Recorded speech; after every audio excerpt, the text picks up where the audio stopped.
Hello everyone, welcome to study smart IAS PCS. I hope आप सभी अच्छे होंगे और अच्छे से पढ़ाई कर रहे होंगे। ये एक डेमो लेक्चर है हमारी ग्रंथ लेक्चर सीरीज का। ग्रंथ लेक्चर सीरीज क्या है? सबसे पहले तो इसका फुल फॉर्म जान लो। इट इज घटना चक्र revision accelerator with Ninja tricks and hacks. इस ग्रंथ लेक्चर सीरीज में मैं आपको पूरी घटना चक्र कुछ इस तरह से पढ़ाऊंगा कि घटना चक्र के जितने भी सब्जेक्ट्स हैं उनमें जितने भी फैक्ट्स हैं वो सारे फैक्ट्स आपके दिमाग में अच्छी तरह से फिट हो जाएंगे, आपको पूरी तरह से याद हो जाएंगे। यूपी पीसीएस का एग्जाम हो, बीपीएससी हो या कोई भी स्टेट पीसीएस एग्जामिनेशन हो, घटना चक्र पढ़ना बहुत इंपॉर्टेंट है। और घटना चक्र को सिर्फ पढ़ना ही काफी नहीं, घटना चक्र के सारे फैक्ट्स को याद करना भी बहुत इंपॉर्टेंट है।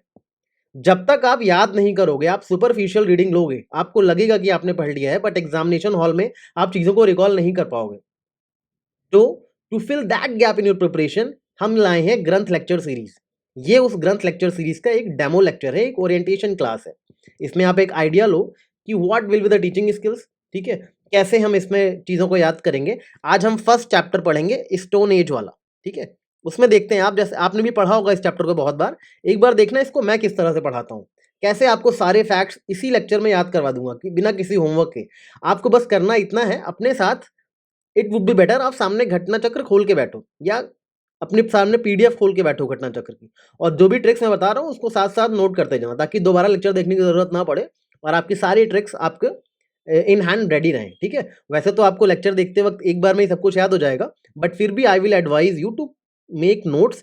नोट्स सिर्फ इस चीज के कि बस ट्रिक्स के नोट्स, बाकी तो घटना चक्र अपने आप में खुद ही एक नोट्स ही है, राइट।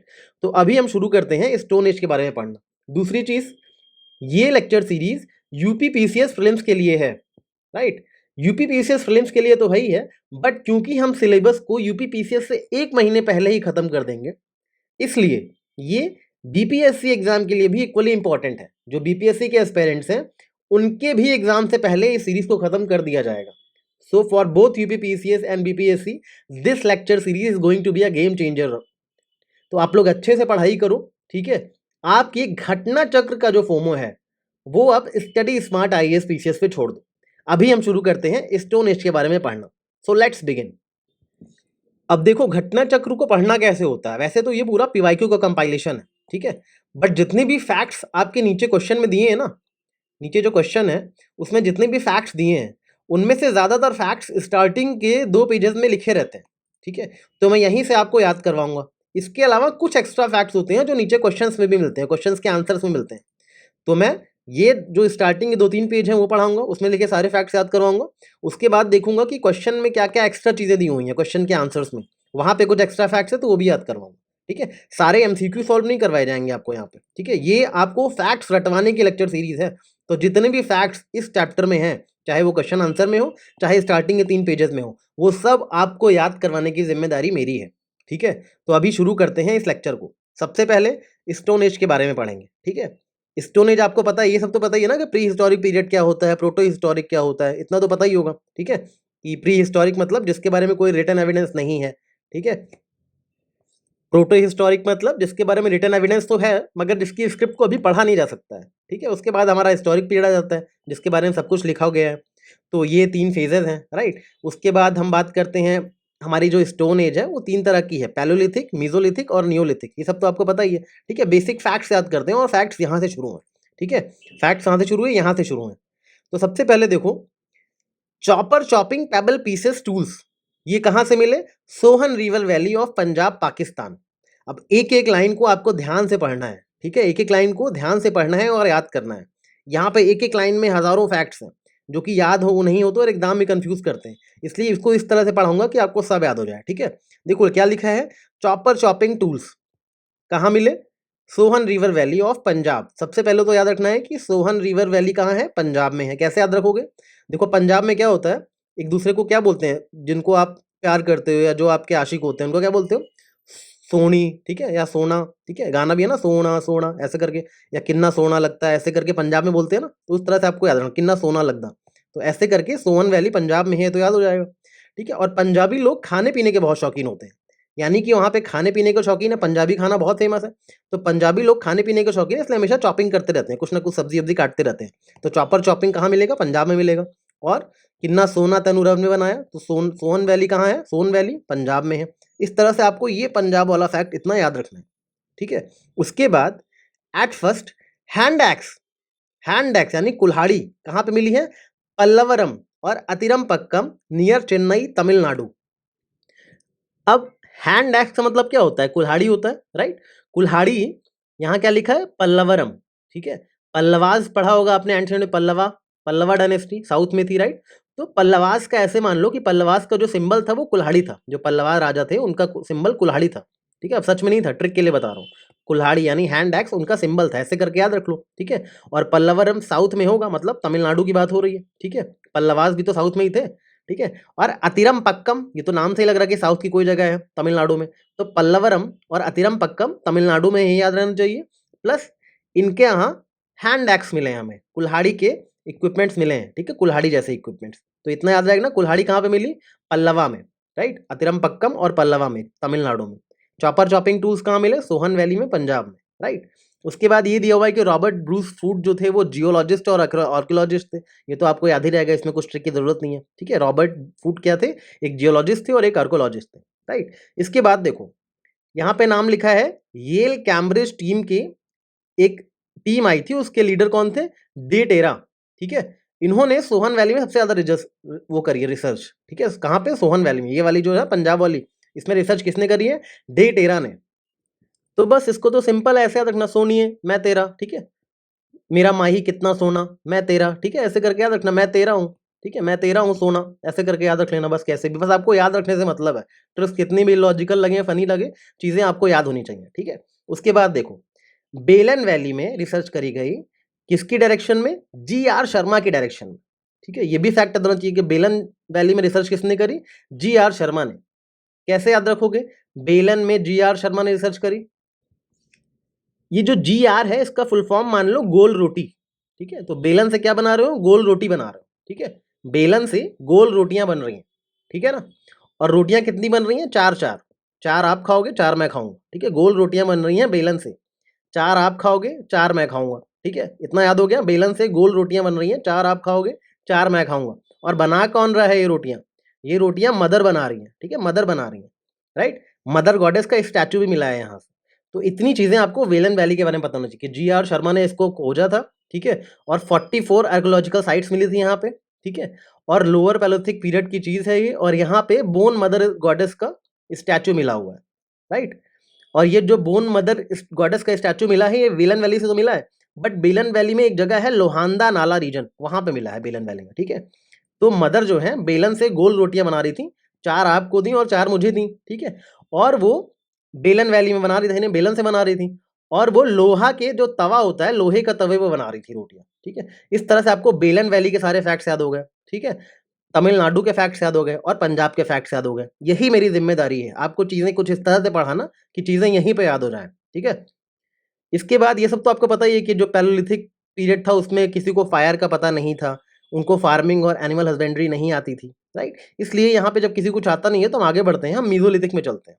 मीजोलिथिक में सबसे पहला नाम आता है एसीएल कार्ले का। इन्होंने रॉक पेंटिंग ढूंढी विंध्या रीजन में, ठीक है। किसने? एसीएल कार्ले ने क्या ढूंढा? रॉक पेंटिंग विंध्या रीजन में। कैसे याद रखोगे? बस सिंपल है, पेंटिंग कर ले, पेंटिंग कर ले, पेंटिंग कर ले, ठीक है। कोई आपको बोल रहा है पेंटिंग कर ले, पेंटिंग कर ले, लिखा है ना एसीएल कर ले, रॉक पेंटिंग। तो पेंटिंग कर ले, कहाँ पेंटिंग कर ले? विंडो पे कर ले, विंडो पे पेंटिंग कर ले, विंध्या रीजन, विंध्या विंडो, ठीक है। पेंटिंग कर ले विंध्या रीजन, पेंटिंग कर ले विंध्या, विंडो पे पेंटिंग कर ले। इस तरह से इसको याद रखना, सिंपल, ठीक है।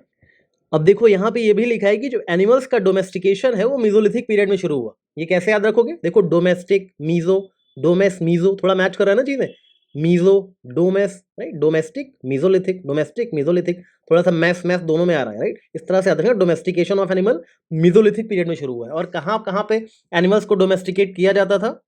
आदमगढ़ में, बागोर में, ठीक है। आदमगढ़ कहाँ है? नर्मदापुरम में है, एमपी में। और बागोर कहाँ है? भीलवाड़ा, राजस्थान में है। कैसे याद रखोगे ये बात? ये बात ऐसे याद रखोगे, डैम, डैम किससे बना है? नर्मदा रिवर पे डैम बना है ना, नर्मदा रिवर पे, नर्मदा रिवर में क्या बना है? डैम बना है, राइट।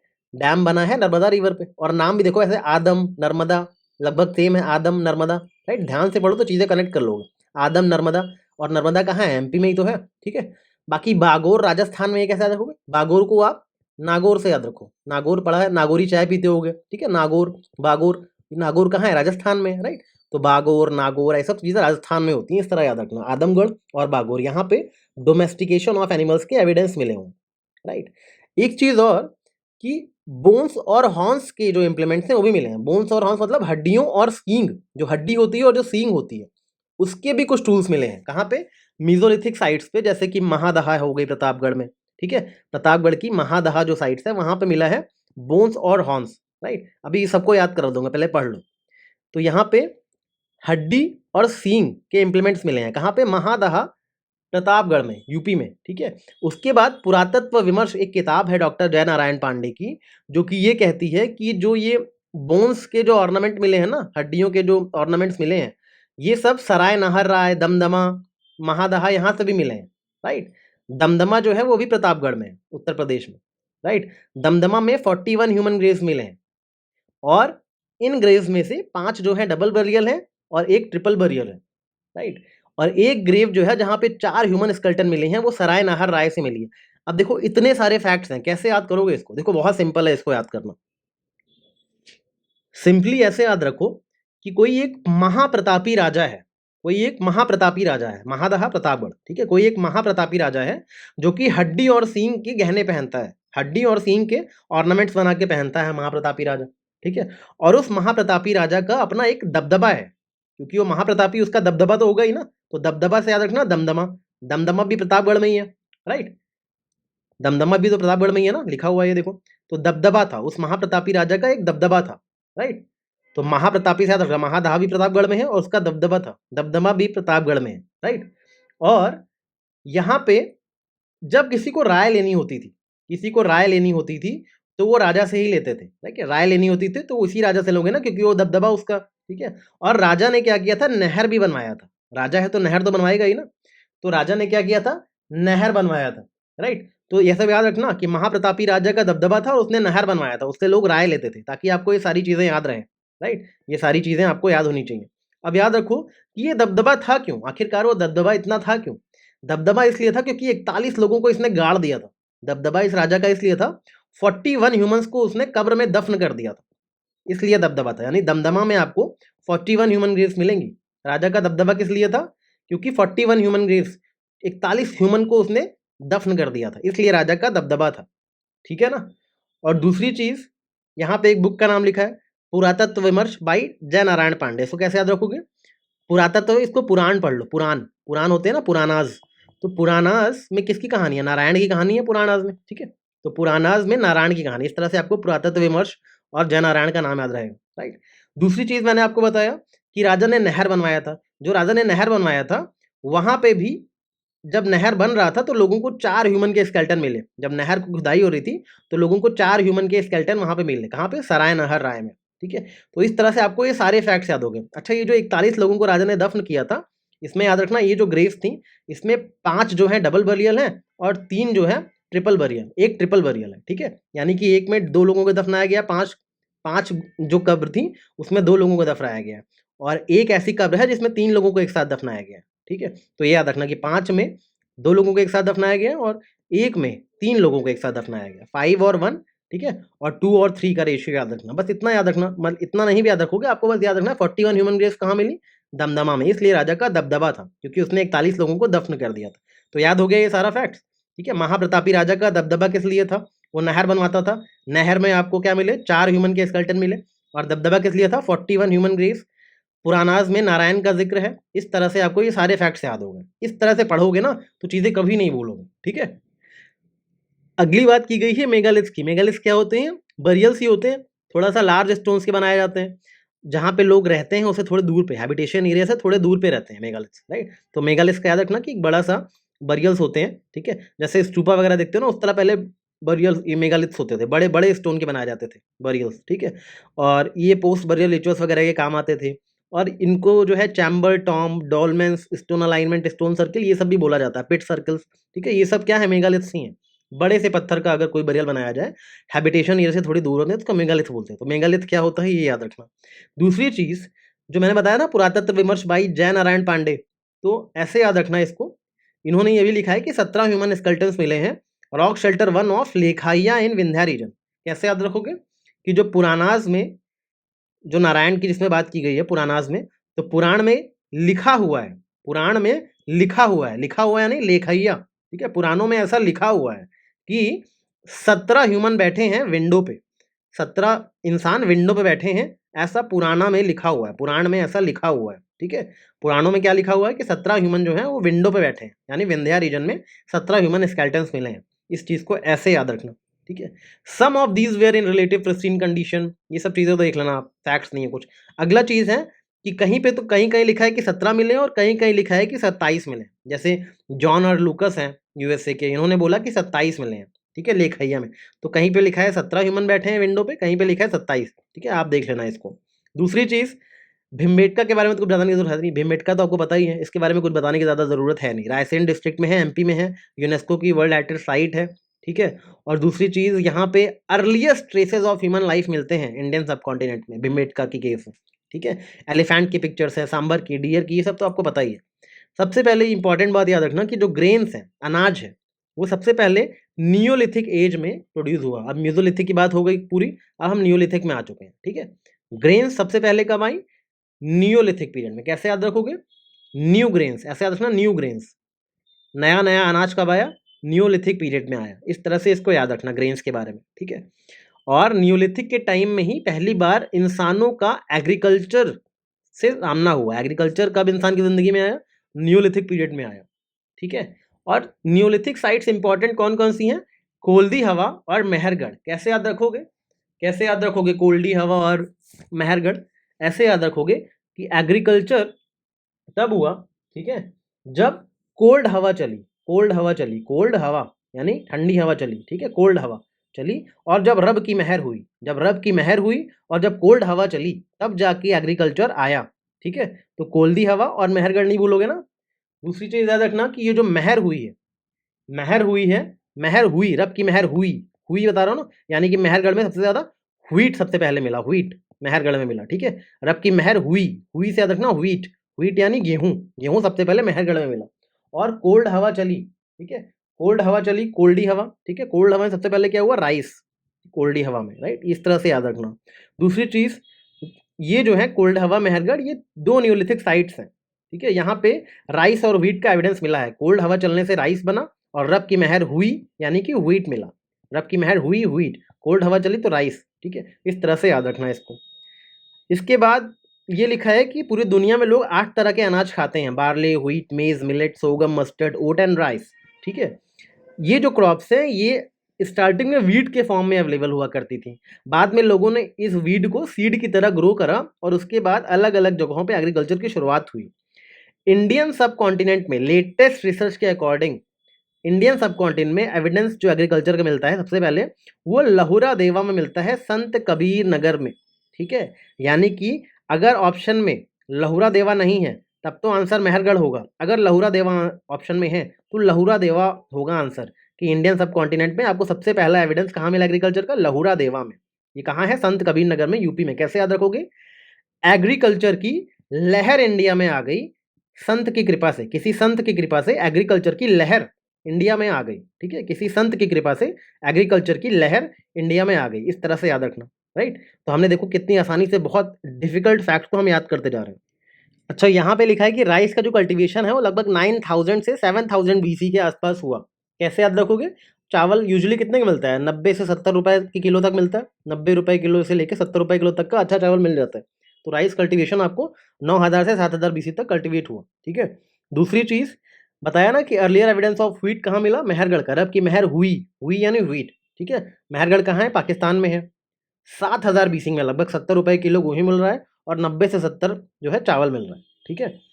याद रखना इसको कि राइस का जो अर्लीस्ट एविडेंस है वो भी बेलन रिवर के पास प्रयागराज में मिला है, ठीक है।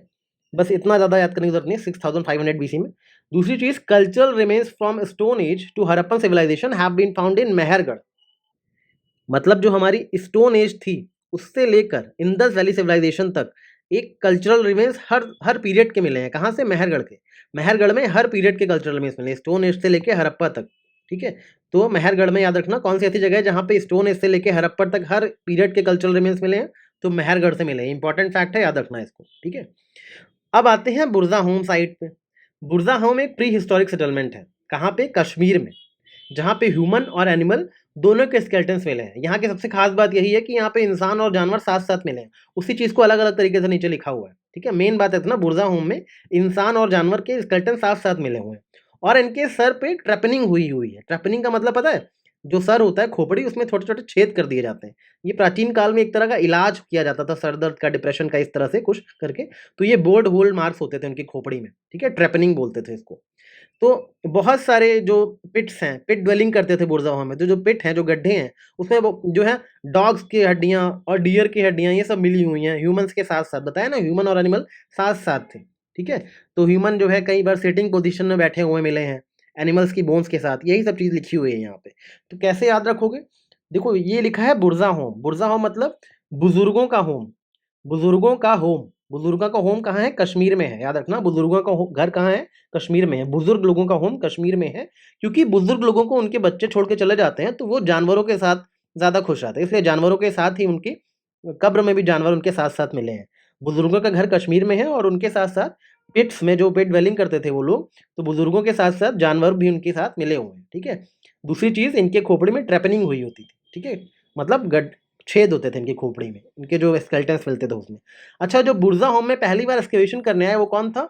हेलमेट डे टेरा और डॉक्टर थॉमस पीटरसन। कैसे याद रखोगे इसको?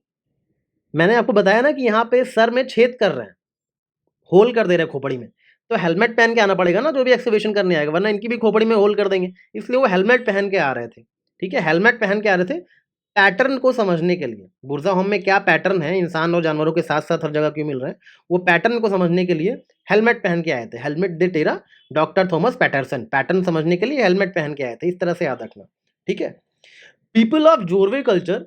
अब जोरवे कल्चर पे आ जाओ। जोरवे कल्चर मेनली महाराष्ट्र वाले रीजन में बहुत ज़्यादा मिला है। ठीक है, इसकी जो साइट्स हैं देखो, सारी महाराष्ट्र की हैं। दैमाबाद, इनाम गांव, चंडोली, नेवासा, ये सब महाराष्ट्र की साइट है। जोरवे कल्चर का नाम है तो महाराष्ट्र में आ जाना चाहिए। दैमाबाद, इनाम गांव, चंदौली, नेवासा, याद कर लो, ये सारी साइट्स महाराष्ट्र की हैं। जोरवे कल्चर में बड़े बड़े लार्ज रेक्टेंगुलर हाउस होते थे और ये लोग लाइफ आफ्टर डेथ पे बहुत बिलीव करते थे। ठीक है, therefore buried the dead inside the houses under the floor, इसलिए क्योंकि ये लाइफ आफ्टर डेथ पे विश्वास करते थे, इसलिए ये जब जो डेड बॉडीज होती थी उनको घर के अंदर ही दफना देते थे। ठीक है, बस इतनी चीज़ें याद रखनी। इसमें जो एडल्ट होते थे उनकी जो पोजीशन होती थी उनकी कब्र में, वो हेड जो है नॉर्थ की तरफ होता था, यानी नॉर्थ से साउथ की तरफ उनकी पोजीशन होती थी। ठीक है, नॉर्थ से साउथ की तरफ, नॉर्थ से साउथ की तरफ होती थी। ठीक है, पोजीशन ऐसे। तो ये चीज़ें याद रखनी आपको। अब कैसे याद रखोगे इतनी चीज़ें? कि जोरवे कल्चर जो था उसमें बहुत जोर आता था लोगों को अच्छे घर बनाने में, इसलिए बड़े बड़े रेक्टेंगुलर घर बना के छोड़ देते थे। ठीक है, और लाइफ आफ्टर डेथ तो बिलीव करते तो याद ही रहेगा। और 4 साइट्स है, सिंपल है, इसमें ज़्यादा ट्रिक्स नहीं बनानी, क्योंकि ये सिंपल फैक्ट्स हैं। दैमाबाद, इनाम गांव, चंदौली, नेवासा, 4 इनकी साइट्स हैं। ये इंपॉर्टेंट है कि ऐश माउंट कहाँ मिले हैं? न्यूलिथिक साइट है एक, संगना कल्लू। कहाँ पे? बेलारी डिस्ट्रिक्ट ऑफ कर्नाटका में। ठीक है, और बेलारी डिस्ट्रिक्ट के अलावा पिकली हिल और उतनूर जैसी जगह भी है कर्नाटका में। उतनूर तो खैर आंध्र में है, पिकली हिल कर्नाटका में है, उतनूर आंध्र प्रदेश में है। तो यहाँ सबसे भी आपको ऐश माउंट्स मिले हैं। मेनली जो ऐश माउंट की जो साइट है वो है संगना कल्लू। संगना कल्लू का है बेलारी डिस्ट्रिक्ट ऑफ कर्नाटका में। कैसे याद रखोगे? ऐश, ऐश से क्या याद आता है आपको? ऐश्वर्या राय याद आती है। ठीक है, अब ऐश्वर्या राय के संग कौन है? ऐश्वर्या राय की शादी किससे हुई है? समझ जाओ यहाँ क्या लिखा है। ठीक है, कल्लू। तो ऐश्वर्या राय की शादी कल्लू से हो गई। ठीक है, ऐश्वर्या के संग कौन है? कल्लू है। और इसीलिए आजकल उनकी शादी में दिक्कतें भी आ रही हैं, क्योंकि कल्लू नाटक कर रहा है। ठीक है, कल्लू क्या कर रहा है? नाटक कर रहा है। ठीक है, तो इसलिए उनकी ऐश की शादी में थोड़ी दिक्कतें आ रही हैं आजकल, क्योंकि कल्लू जो है वो नाटक करना शुरू कर चुका है। ठीक है, तो कल्लू अब ऐश की नज़र से उतर चुका है, उतर रहा है, धीरे धीरे उतर रहा है। राइट, तो उतनूर, उतनूर कहाँ है? आंध्र प्रदेश में। ठीक है, और पिकली हिल भी कर्नाटक में, याद रखना। बेलारी, पिकली हिल, ये तो एक जैसे नाम है, तो कर्नाटक में याद रहेंगे। ठीक है, आंध्र प्रदेश वाला याद रख लो, उतनूर। तो ये सारी साइड से ऐश माउंट्स मिले हुए हैं। ठीक है, ऐश के संग कौन है? कल्लू है। इस तरह से याद रखना इसको। ठीक है, अगली बात इंपॉर्टेंट रखना कि जो फायर है वो न्यूलिथिक पीरियड में स्टार्ट हुई। न्यूलिथिक में फायर स्टार्ट हुई सबसे पहली बार। फायर सबसे पहले कब आई? न्यूलिथिक में। याद रखना, मीजो में नहीं, पैलोलिथिक में नहीं, मीजोलिथिक में नहीं, न्यूलिथिक में फायर का जन्म हुआ। ठीक है। कॉपर जो है सबसे पहला मेटल यूज किया गया इंसानों के द्वारा। Copper was the first metal to be use. ठीक है। कॉपर एज को चैल्कोलिथिक एज बोलते हैं। देखो कॉपर, चैल्को, ठीक है, ये तो एक जैसे नाम है, तो कॉपर एज को चैल्कोलिथिक एज बोलते हैं, ये बात याद रखना आप। बाकी एक इंपॉर्टेंट साइट है नवादतोली। ठीक है। यहाँ पे राउंड और रेक्टेंगुलर रेसिडेंशियल स्ट्रक्चर मिले हैं। ठीक है, नवादतोली में। कहाँ पे है ये? Khargone district of MP. ठीक है। याद रखना यहाँ पे, कैसे याद रखोगे कि ये जो नवादतोली के जो स्ट्रक्चर्स हैं ये मोस्टली लकड़ी के बने हुए होते थे। लीफ वगैरह का यूज होता था, वुडन पोस्ट का यूज होता था। ठीक है। एग्जैक्ट मेजरमेंट वगैरह याद मत रखना, इतना रखना नवादतोली में रेक्टेंगुलर रेसिडेंशियल स्ट्रक्चर होते थे और वो लकड़ी के, मेनली ट्री ब्रांचेस के, इन सब पत्तियों का यूज करके बनाए जाते थे। अब इसको कैसे याद रखोगे? नवाडटोली कैसे याद रखोगे? नाव, कोई एक नाव है, लकड़ी की नाव है, पत्तियों, लकड़ी, बैम्बू के लकड़ी से, इन सब चीज़ों से नाव बनी हुई है। ये नाव जो है वो राउंड और रेक्टेंगुलर शेप की है, ऐसे करके ऐसे कुछ नाव बनाई गई है। ठीक है। इस वजह से ये नाव ज़्यादा चल नहीं पाई एंड दैट नाव हैज़ गॉन। वो नाव क्या हुई? गॉन, मतलब डूब गई पानी में। बोलते हैं ना इट हैज़ गॉन, क्योंकि सही से बनाई नहीं, रेक्टेंगुलर और राउंड करके बना दी उसको। ऐसे नाव चलेगी थोड़ी बनेगी, नाव तो ऐसे बनती है ना, ओवल शेप में। तो रेक्टेंगुलर और राउंड थी नाव, क्योंकि इस वजह से वो नाव जो है लकड़ी की बनी हुई, वो गॉन। ठीक है। गॉन कहाँ पे गॉन? नदी के मध्य में जाके, नदी के मध्य में जाके इट हैज़ गॉन। ठीक है। तो मध्य में, नदी के मध्य में जाके नाव हैज़ गॉन, नाव हैज़ गॉन। नावादतुली नाव, ठीक है, गॉन, रेक्टेंगुलर, ठीक है, राउंड और लकड़ी से सपोर्ट होता था। ये सब चीज़ें आपको नवादतुली के बारे में इतना इस तरह से याद रखना है मोटा मोटा। ठीक है ना। और ये जो नवादतुली है, यहाँ पे चूल्हा वगैरह भी घर में होते थे और मटके होते थे, स्टोरेज जार्स होते थे, ये सब तो आपको कॉमन सेंस है। ठीक है। Next is ochre coloured pottery. ठीक है। इसको आर्कोलॉजिस्ट ओसीपी बोलते हैं। ये इसका सबसे ज़्यादा जो डिस्टिंग्विश्ड फीचर था वो था कि इसका जो ऑक्रे कलर है वो बहुत इंपॉर्टेंट था। ठीक है। और इसका पोरस कैरेक्टर भी बहुत ज़्यादा इंपॉर्टेंट था। ऑक्रे कलर्ड पोट्रीज जो है वो पोरस नेचर की होती हैं, इतना याद रखना। और कहाँ मिलती हैं मेनली? अतरंजी खेरा और हस्तिनापुर में। कैसे याद रखोगे ये चीज़? ऑक्रे को आप ऑर्केस्ट्रा की तरह याद रखो। ऑर्केस्ट्रा होता है ना, ऑर्केस्ट्रा, ऑक्रे देखो तो ऑर्केस्ट्रा याद आना चाहिए। ठीक है। अब ऑर्केस्ट्रा में क्या होता है? लोग अतरंगी चीज़ें करते हैं स्टेज पे आके, अतरंगी हरकत करते हैं स्टेज पे आके ऑर्केस्ट्रा में। ठीक है। और अतरंगी हरकतों की वजह से आप हंसते रहते हैं लोग, उसको देख देख के, ऑर्केस्ट्रा को देख देख के लोग हंसते हैं, क्योंकि अतरंगी हरकतें हो रही हैं। तो हंसते हैं यानी हस्तिनापुर, अतरंगी हरकतें हो रही हैं ऑर्केस्ट्रा में यानी कि अतरंजी खेरा। तो आपको अतरंजी खेरा और हस्तिनापुर जब भी आए तो आपको ऑर्केस्ट्रा याद आना चाहिए। ठीक है, इतना याद रखना। बाकी आर्कोलॉजिकल सर्वे ऑफ इंडिया के बारे में दिया है कि मिनिस्ट्री ऑफ कल्चर के अंडर आता है, ये तो कॉमन सेंस है। 1871 में पहली बार बनाया गया था एज अ सेपरेट डिपार्टमेंट, और अलेक्जेंडर कनिंघम को तब इसका फर्स्ट डायरेक्टर जनरल बनाया गया था। जब ये आर्कोलॉजिकल सर्वे ऑफ इंडिया बना था उस टाइम अलेक्जेंडर कनिंघम को इसका फर्स्ट डायरेक्टर जनरल बनाया गया था, इसलिए इनको फादर ऑफ इंडियन आर्कोलॉजी बोला जाता है, अलेक्जेंडर कनिंघम को। लेकिन 1901 में जब लॉर्ड कर्जन आए विद सेंट्रलाइजिंग टेंडेंसी, तो इन्होंने आर्कोलॉजिकल सर्वे ऑफ इंडिया को भी सेंट्रलाइज करवा दिया था और जॉन मार्शल को इसका डायरेक्टर जनरल बनाया था। यानी पहले डायरेक्टर जनरल तो अलेक्जेंडर कनिंघम थे, बट जब सेंट्रलाइज हो गया ये आर्कोलॉजिकल सर्वे ऑफ इंडिया, उसके बाद जॉन मार्शल इसके डायरेक्टर जनरल बन गए। ठीक है। तो मेनली आपको अलेक्जेंडर कनिंघम का नाम याद रखना है और जॉन मार्शल का नाम याद रखना है। ठीक है। दोनों डायरेक्टर जनरल थे इसके, एएसआई के। और एक नेशनल म्यूजियम ऑफ मैनकाइंड है, मानव संग्रहालय है, कहाँ पे? भोपाल एमपी में। बस इतना याद रखना है आपको। इतने याद देखो, हमने इतनी जल्दी सारे फैक्ट्स पढ़े नहीं, सिर्फ याद भी कर लिए। अगर आपने ध्यान से पढ़ा होगा तो आपको याद हो गया होगा। अब हम देखते हैं क्वेश्चंस में कौन कौन से एक्स्ट्रा फैक्ट्स दिए हैं। जो फैक्ट्स मैं पढ़ा चुका हूँ ऊपर वो क्वेश्चंस नहीं करवाऊंगा, वही क्वेश्चन करवाऊंगा जो मैं नहीं पढ़ा, जो जो एक्स्ट्रा लिखा हुआ है। ठीक है। तो आप बाद में मिला सकते हो कि मैंने सारी चीज़ें कवर करी हैं। ठीक है। सिर्फ यहाँ से वही चीज़ें क्वेश्चन से बताऊंगा जो एक्स्ट्रा लिखी हुई हैं क्वेश्चन में या फिर उनके आंसर्स में। जैसे कि ये क्वेश्चन है, 3 एज सिस्टम में स्टोन एज, ब्रॉन्ज एज और आयरन एज ऐसे किसने डिवाइड किया है? 3 एज में, stone age, bronze age, iron age, इस तरह से 3 एज सिस्टम में किसने डिवाइड किया है? थॉमसन ने। इनका पूरा नाम क्या है? जरगनसन थॉमसन। जरगनसन थॉमसन इनका पूरा नाम है। तो इनका जब नाम देखोगे तो इनके नाम को भी आप 3 पार्ट में डिवाइड कर सकते हो। जरगनसन, जरगनसन, इनके नाम को ही 3 पार्ट में डिवाइड कर दो, 1 2 3, जरगनसन। ठीक है। तो नाम इनका 3 पार्ट में डिवाइड कर दिया, इसलिए इन्होंने 3 एज सिस्टम में stone age, bronze age, iron age को किया था। बस अब आपको याद हो गया, नहीं भूलेगा। ठीक है। इंडियन हिस्ट्री में Alexander Rea, A H Longhurst, Robert Sewell, James Burgess, Walter Elliot, ये सब किससे एसोसिएटेड हैं? इसका आंसर है कि ये लोग आर्कियोलॉजिकल एक्सकवेशन से एसोसिएटेड हैं। अब ऐसा क्वेश्चन अगर एग्जाम में आ गया तो आपने तो पढ़ा नहीं है, आपकी हवाइयाँ उड़ जाएंगी। But let me tell you how to tackle such questions in examination hall.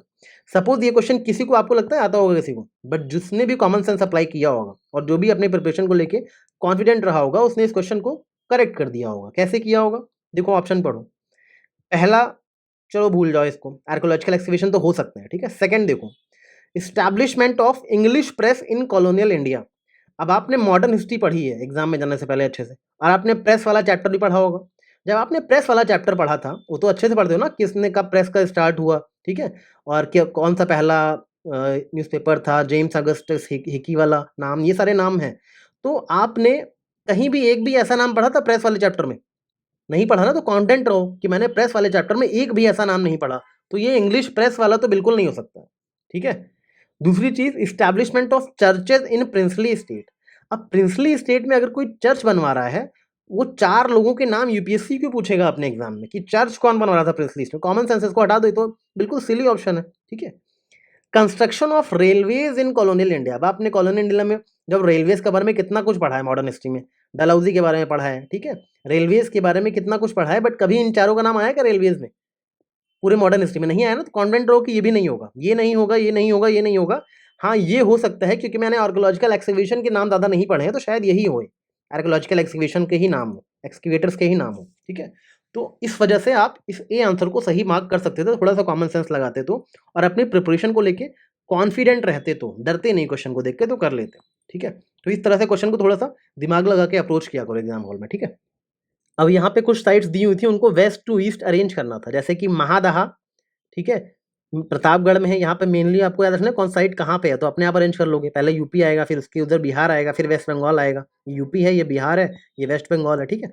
तो ये देखो बिहार में कौन सी है, पैसरा बिहार में है, वीरभानपुर वेस्ट बंगाल में। तो कैसे याद रखोगे ये साइट्स कहाँ पे है? ये तो याद ही है, महाप्रतापी राजा, ठीक है। महाप्रतापी जो राजा था वो लेखा जोखा करने के लिए मिर्जा को अपॉइंट करके रखता था। महाप्रतापी राजा अपना लेखा जोखा करने के लिए मिर्जा को अपॉइंट करके रखता था, ठीक है। और पैसा बांटने के लिए, पैसा जो है बांटने के लिए बिहार से लोगों को बुलाता था, ठीक है, या पैसा देना था बिहार के लोगों को, पैसा देता था, ऐसे करके याद रखना, ठीक है। और वीर बहादुर लोगों को वेस्ट बंगाल से बुलाता था, जो वीर बहादुर उसकी फौज में लोग होंगे ना, उनको वेस्ट बंगाल से बुलाता था, ठीक है। तो महाप्रतापी राजा लेखा जोखा करने के लिए मिर्जा को रखता था, पैसा वगैरह देने के लिए बिहार से लोगों को मंगवाता था, और वीर बहादुर लोगों को वेस्ट बंगाल से बुलाता था। इस तरह से इसको याद रखना। अब आपको लोकेशन पता है तो आपने आप वेस्ट से ईस्ट अरेंज कर लोगे, ठीक है ना। देखो ये सब मैंने पढ़ा दिया, इसलिए इसको यहाँ रिपीट नहीं कर रहा हूँ, राइट। जो चीज़ें नहीं पढ़ाई हैं ऊपर, सिर्फ वही बताऊंगा क्वेश्चन में। Earliest evidence of man in India is found in Narmada valley. Narmada valley सबसे पहले मैन का एविडेंस मिला है नर्मदा वैली में, ठीक है। First evidence of man was found in Narmada valley, ठीक है। मतलब जो इंसान है वो क्या है, नर है या फिर मादा है? इंसान भी तो नर या मादा है, तो नर हो या मादा, सबसे पहले कहाँ मिला? नर्मदा में, ठीक है।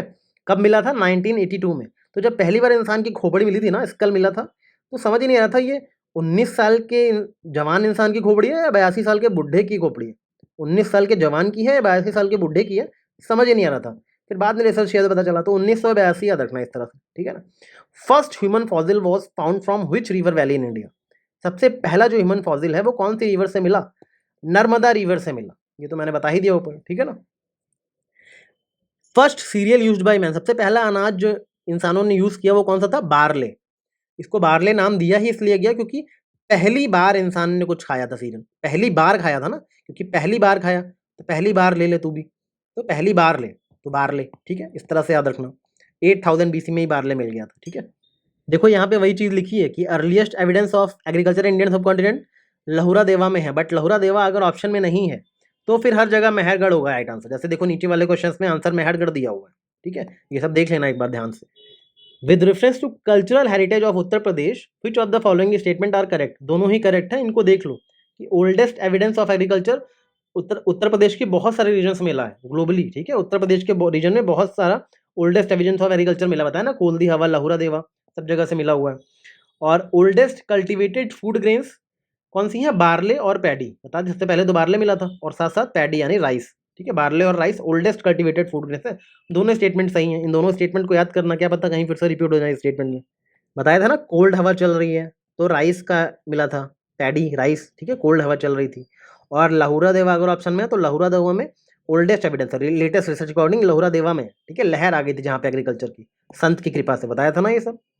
अगर आए question earliest evidence of settled life, तो फिर क्या लिखोगे, Mehrgarh. Settled human life, human settle होकर एक जगह रह रहे हैं, वो कहाँ पे है, मेहरगढ़ में है।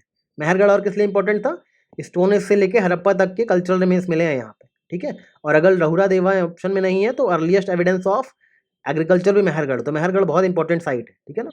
बाकी यहाँ थोड़ा सा आहार सिविलाइजेशन के बारे में दिया हुआ है, जान लो कि आहार सिविलाइजेशन जो है वो चालकोलिथिक पीरियड, जो कॉपर वाला पीरियड था ना, उसी में आहार सिविलाइजेशन होता था। और ये मेनली जो राजस्थान का मेवाड़ रीजन है वहीं पे फ्लरिश कर रहा था आहार सिविलाइजेशन, ठीक है ना। ये याद रखना कि ये लोग क्योंकि चालकोलिथिक पीरियड है तो कॉपर स्मेल्टिंग तो करेंगे ही करेंगे, ठीक है। दूसरी चीज, राइस के बारे में इनको, अब भाई कॉपर के बारे में पता है तो क्या राइस के बारे में पता नहीं हो गया, तो rice was known to them, जैसे यहाँ लिखा था कि there rice was unknown to them, तो ये ऑप्शन गलत हो गया, तो जहां जहां बी है वो काट देते हैं आप, ठीक है ना। तो देख लो अभी, rice was known to them, ठीक है। मोस्टली ये लोग ब्लैक और रेड कलर की पॉटरी को यूज करते थे अपने आहार के लिए, लाल और काली कलर की पॉटरी को यूज करते थे विद ज्योमेट्रिक डिजाइंस, ठीक है। ये चीजें याद रखना आहार सिविलाइजेशन के बारे में। बाकी नवादतोली जो मैंने बताया था, नाव थी रेक्टेंगल शेप की, वो इट हैज गॉन, ठीक है, खारगोन एमपी में, राइट। तो वो नाव वाला जो जगह है उसको एक्सकवेट किसने करा था, HD संकलिया ने। कैसे याद रखोगे, उस नाव की एक HD पिक्चर ले ली थी, नाव की एक HD पिक्चर ले ली गई थी, जो नाव बनी थी ना रेक्टेंगुलर की, उसकी एक HD पिक्चर लेने आए थे HD संकालिया, इस तरह से याद रखना। बताया था ना रेक्टेंगुलर रेसिडेंशियल स्ट्रक्चर लकड़ी के होते थे, तो नाव से याद रखना, आपको याद रहेगा। HD संकालिया कहाँ के प्रोफेसर थे, डेक्कन कॉलेज पुणे के प्रोफेसर थे, इतना याद रखना, ठीक है ना। देखो लिखा हुआ है नवादतोली कहाँ लोकेटेड है, मध्य प्रदेश में। मध्य प्रदेश में कहाँ पे, खारगोन में। अब तो नहीं भूलेंगे ना, खारगोन मतलब नाव क्योंकि मध्य में जाके इट हैज गॉन, नदी के मध्य में जाके नाव हैज गॉन, ठीक है, इस तरह से याद रखना। एक फैक्ट इंपॉर्टेंट यहाँ लिखा हो कि भीमबेटका में 500 पिक्चर्स हैं अप्रॉक्स, 700 रॉक शेड्स में लगभग 500 पिक्चर्स हैं भीमबेटका की पेंटिंग्स में, ठीक है। तो बस नंबर रखना, लगभग 500 के आसपास पिक्चर्स है भीमबेटका में, ठीक है। ये फैक्ट तो बहुत पुराना फैक्ट है, आपको याद ही होगा, VS वकांकर ने ही भीमबेटका केव्स की पेंटिंग्स को डिस्कवर किया था, VS वकांकर। इसके ट्रिक की जरूरत नहीं है, बहुत फेमस नाम है VS वकांकर, ठीक है। 1957 में इन्होंने क्या किया, भीमबेटका केव्स की खोज करी थी, ठीक है। VS वकांकर नाम याद रखना। बाकी ये जो ऑर्केस्ट्रा वाला था, ऑर्केस्ट्रा कहाँ हो रहा था, हस्तिनापुर और अतरंगी खेड़ा, ठीक है। अतरंगी हरकतें कर रहे थे, आप हंस रहे थे ऑर्केस्ट्रा में। तो ये OCP वाली जो जगह है हस्तिनापुर, इसको खोजा किसने था, ठीक है। OCP की खोज किसने करी थी, OCP की BB लाल ने, ठीक है। देखो अगर आप कभी भी ऑर्केस्ट्रा देखने जाने रहे हो ना, मैं ऑर्केस्ट्रा देखने जा रहा हूँ अकेले, तो आपकी बीवी हमेशा आपको मना करेगी कि गंदी जगह है वहां मत जाओ ऑर्केस्ट्रा देखने, बीवी आपकी आपको हमेशा मना करेगी, ठीक है। ऑर्केस्ट्रा देखने मत जाओ, फालतू में अतरंगी हरकतें करते हैं, आप जाके हंसते हो, तो आपकी बीवी हमेशा मना करेगी ऑर्केस्ट्रा देखने में। तो जहां भी ऑर्केस्ट्रा ऑकरे कलर्ड पोट्री है तो BB लाल का नाम याद रखना, ठीक है, हस्तिनापुर में। बाकी बुर्जा होम, बुजुर्गों के होम में पिट ड्वेलिंग होती है, बताई दिया मैंने आपको ना, बुर्जा होम बुजुर्गों का होम, पिट ड्वेलिंग, इंसान और जानवर के साथ साथ बहुत सारे एविडेंस मिले हैं, सिटिंग पोजीशन में बैठे हैं जानवरों के साथ अपनी कब्र में, पिट ड्वेलिंग कर रहे हैं, सब बुर्जा होम के बारे में मैं आपको बता चुका हूँ। बाकी ऐसे मैच करने को आ जाए तो भी अब आप कर लोगे, ठीक है। पैलोलिथिक में सोहन, ठीक है, तो मेरा सोना है, ऐसे करके सोन रिवर वैली पैलोलिथिक एज में बताया था। मेजोलिथिक में भीमबेटका है, ठीक है, वैसे भीमबेटका पैलोलिथिक में भी है, बट क्योंकि ऑप्शन में यही था तो यही लिखा हुआ है यहाँ। न्यूलिथिक एज बुर्दा होम, ठीक है, बुर्दा होम बुजुर्गों का होम न्यूलिथिक में। चैल्कोलिथिक में बनास वैली, ठीक है। ये सब चीजें आपको याद रखनी है। यहाँ पे कुछ साइट्स दी हैं, उनके लोकेशन दिए, कैसे याद करोगे, नेवासा महाराष्ट्र, कैसे याद करोगे, नेवासा मतलब न्यू, ठीक है, या नया, न्यू या नया, नेवासा, न्यू राष्ट्र, नया राष्ट्र, नया राष्ट्र, नया राष्ट्र, नेवासा नया, महाराष्ट्र राष्ट्र, नया राष्ट्र, ठीक है। ईसामपुर कर्नाटका, ठीक है। कैसे, आपने सैम बहादुर मूवी देखी है, उसमें क्या बोलता है, I am Sam, I am Sam कौन बोलता है, विकी कौशल, विकी कौशल बोलता है ना आई एम सैम, ठीक है, सैम बहादुर मूवी में। तो वो सच में सैम बहादुर थोड़ा नाटक कर रहा होता है ना, विकी कौशल नाटक कर रहा होता है, आई एम सैम बोलता है जब, तो नाटक ही तो कर रहा होता है ना विकी कौशल, क्योंकि वो तो मूवी है, सच में थोड़ी सैम बहादुर था वो। तो आई एम सैम जब भी आए तो याद रखना विकी कौशल नाटक कर रहा था, ठीक है। डिडवाना राजस्थान में है। तो बस, दीदी का दीवाना कौन है, राजा, दीदी का दीवाना कौन है, राजा, ठीक है, दीदी का दीवाना राजा, ओके। गुड़ियम केव तमिलनाडु, मैं अपनी गुड़िया किसी को ना दूं, मैं अपनी गुड़िया किसी को ना दूं, इस तरह से याद रखना, ठीक है। यहाँ पे कुछ साइट दी हुई है, बुर्जा होम तो आपको पता ही है, पिट ड्वेलिंग और न्यूलिथिक टूल है कश्मीर में, ठीक है, यहाँ पे मिले। चंद्रकेतुगढ़ जो जगह है वो गंगा डेल्टा में मिली है, वेस्ट बंगाल में एक जगह है चंद्रकेतुगढ़, ठीक है। चंद्रकेतुगढ़ में टेराकोटा क्राफ्ट बहुत इंपॉर्टेंट है, चंद्रकेतुगढ़ कैसे याद रखोगे, केटू कोटा, केटू कोटा, ठीक है, चंद्रकेतु टेराकोटा क्राफ्ट, इतना याद रखना, वेस्ट बंगाल में है चंद्रकेतुगढ़, ये याद रखना, ठीक है। चंद्रकेतुगढ़ वेस्ट बंगाल में है, और टेराकोटा क्राफ्ट बहुत फेमस है, केटू कोटा, ठीक है ना। गणेश्वर जोधपुरा कल्चर, जोधपुर कहाँ है, राजस्थान में है, तो इस तो नाम से ही पता चल जाएगा यहाँ के कॉपर ऑब्जेक्ट्स तो हैं, बहुत ज़्यादा मिले हैं, हंड्रेड्स ऑफ कॉपर ऑब्जेक्ट्स कहाँ मिले हैं, गणेश्वर जोधपुर में। राजस्थान में ऐसा ही बहुत ज़्यादा कॉपर होता है, राइट। तो copper objects, hundreds of copper objects कहाँ मिले हैं, गणेश्वर जोधपुर कल्चर से, राजस्थान में, ठीक है ना। बाकी यहाँ ये 2 सही स्टेटमेंट लिखे हैं, इनको भी पढ़ लो एक बार, कि जो स्टोन एज पीपुल हैं वो विंध्या से माइग्रेट होकर गंगा वैली में आ गए थे, विंध्या से माइग्रेट होकर गंगा वैली में आ गए थे, ठीक है, इन टर्मिनल प्लिस्टोसीन पीरियड। क्यों आ गए थे प्लिस्टोसीन पीरियड में लोग गंगा वैली में, क्योंकि क्लाइमेट चेंज हो गया था और ड्राई फेज शुरू हो गया था, ठीक है। बाकी ASI मिनिस्ट्री ऑफ कल्चर के अंडर आता है, ये तो हमने पढ़ा ही दिया आपको। इस तरह से हमने आपका पहला चैप्टर आपको याद करवा दिया। इस लेक्चर को आप रिवाइज करना, ठीक है। ये सब बता चुका हूँ, father of Indian archaeology Alexander Cunningham, ठीक है, नेशनल ह्यूमन म्यूजियम भोपाल में है। तो पहला चैप्टर यहाँ पे फिनिश होता है। आप कमेंट्स में बताओ कि आपको कैसा लगा ये डेमो लेक्चर, ठीक है। मिलते हैं आपको ग्रंथ के अगले लेक्चर में कल से, ठीक है। कल से ये बैच स्टार्ट हो रहा है 7 जुलाई। आप में से जिन्होंने एनरोल नहीं किया है, एनरोल कर लो, ताकि टाइमली आपका सिलेबस फिनिश हो जाए। घटना चक्र तो पढ़नी ही पड़ेगी और याद करनी भी पड़ेगी, एग्जाम क्वालिफाई करना है तो। कितने भी लोग आ जाएं, ठीक है, जो बोल दें कि ये दुर्घटना चक्र है या फिर ये इससे क्वेश्चन नहीं आते हैं, क्वेश्चन तो इसी से आएंगे, घुमा फिरा के आएंगे, बट इसी से आएंगे, ऑप्शन से आ जाएंगे, बट क्वेश्चन आएंगे घटना चक्र से ही। आपको करनी तो पड़ेगी, ठीक है, कोई ऑप्शन नहीं है। तो बेटर है अभी से स्टार्ट कर दो और एग्जाम क्वालिफाई करो, अच्छी रैंक लेकर आओ, मेंस लिखो, इंटरव्यू दो और SDM बनो, ठीक है। Till then, take care, keep revising, and all the best for preparations. Thank you.